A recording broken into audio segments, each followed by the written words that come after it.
Hello, friends. This is chapter 4, and it's called Marriage. And you'll find this, the reference to this in the video, The Vision, at the timestamp of 6 minutes and 58 seconds. Let's do this. The institution of marriage is defined by the state of being united as spouses in a consensual and contractual relationship recognized by law. And that's under Merriam-Webster.com. Around the 16th century, the church became involved in the institution of marriage, and therefore was written into the canon law. Around the 17th century, the institution of marriage required a license, and by the 19th century, this was a commonly accepted and enforced law in the United States as well as other countries. We won't even go into the absurd details of how the ceremony of marriage was defined by humanity to bind a woman to a man and become his property, or how the church decided to structure marriage and the rules attached to it. But we will discuss the effects that these distortions have had and are still having on the institution of marriage. Governmental and religious structured conventional marriages have been used as a license to control and a mechanism of manipulation. They've been used as a form of convenience, a way to achieve status, and a burden of obligation to outdated cultures and customs that create loveless marriages. It has been used as a remedy for loneliness, social acceptance, and approval. It has been disguised as a mask of pretentious smiles to the outside world while behind closed doors, bewildered with pain, emptiness, and self-imposed delusions. It has been worn as a medal of achievement and a crown of worthiness. It has been regarded as a locked-in security system, providing one or both parties with a false sense of assurance.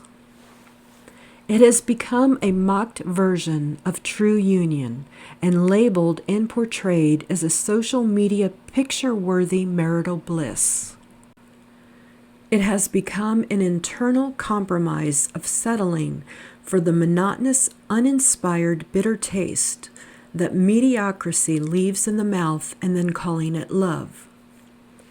It has unconsciously, yet distinctively, created division between the masculine and feminine energies. We've all seen it, and we've all known people who have lived it or are currently living it, whether you are willing to consciously admit it or not. Perhaps even you, yourself, have experienced this atrocity and heart-wrenching lesson in your life. If that's the case, you are not alone. This is not to say that every single marriage is defined and lived as such. However, this is to clarify that the institution of marriage in general has become distorted to an enormous proportion, and its distortion has been accepted as a normal part of life, as if it were an unspoken agreement between partners as just being part of the deal when you sign that binding contract, whether that be a physical legal contract or an unwritten contract of obligation. The word binding should be sufficient enough to illustrate the beast of burden. So then, what did marriage look like before all of this? Let's talk about that. Prior to the union of marriage in church and government, prior to the arranged marriages, prior to make-believe marriages, prior to all the description we discussed in the previous pages of marriages, marriage was defined by a divine triune. The union of masculine and feminine energies within the individuals and the divine, joined through mind, body, and soul. The divine Trinity manifested in form. Read that last statement a few more times, or perhaps listen to it a few more times because it's on YouTube now. And just let that sink into your being. How does it feel inside of you when you read it?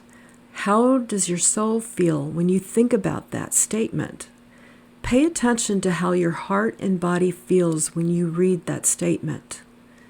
Most of you are probably feeling an expression in your heart chakra, your chest area, and it probably feels like that expansion is radiating outward, growing and becoming lighter and lighter, connecting with all that is. The more you read it, the more you think about it, the more you feel it. Bask in that feeling, for that is what love feels like. Love of self, love of another, just love itself. Love is an energy that creates and expands.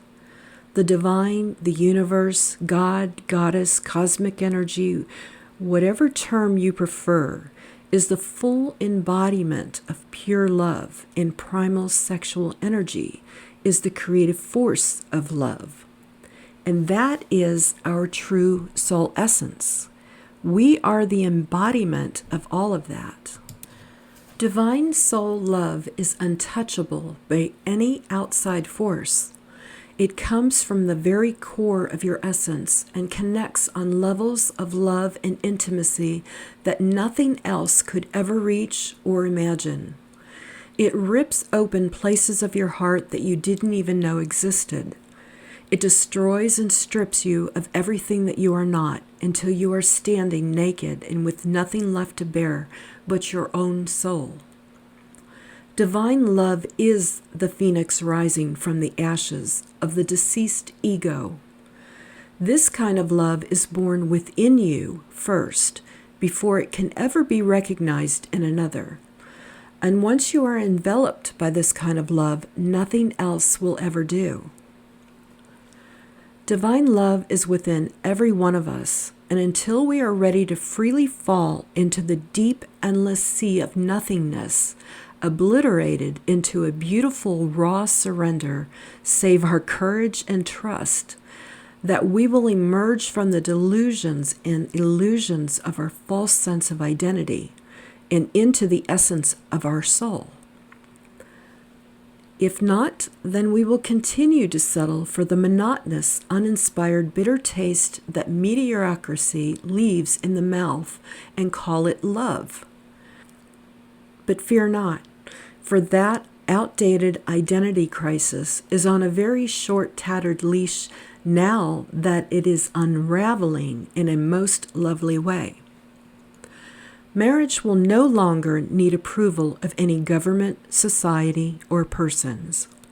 It will be entered into through personal liberation and freedom within, and through the harmonious energetic flow of union. Marriage without soul union will no longer be desired or sought after or forcefully attained. The evolution of the human race is moving into a higher state of consciousness that is causing the expansion of the heart center, chakra, to crack wide open, and this expansion of the higher heart is illuminating the path into thyself, thy higher self. This is an inevitable progression of removing the veil of deception. We see this already taking place with many souls who are incarnated on earth at this time. The dysfunctional barriers that have been long erected by societal standards, cultures, and traditions are being broken and vanquished as we evolve. The truth can no longer be hidden. Everything is being exposed to the light, and the institution of marriage as previously constructed is just another piece of the whole that is evolving. This concludes part 4 of the book, Unnecessary Chaos. The next video, we'll be talking about what the new earth marriage will look like. So I'm sending you all lots of love, lots of light, and a lot of activation energy.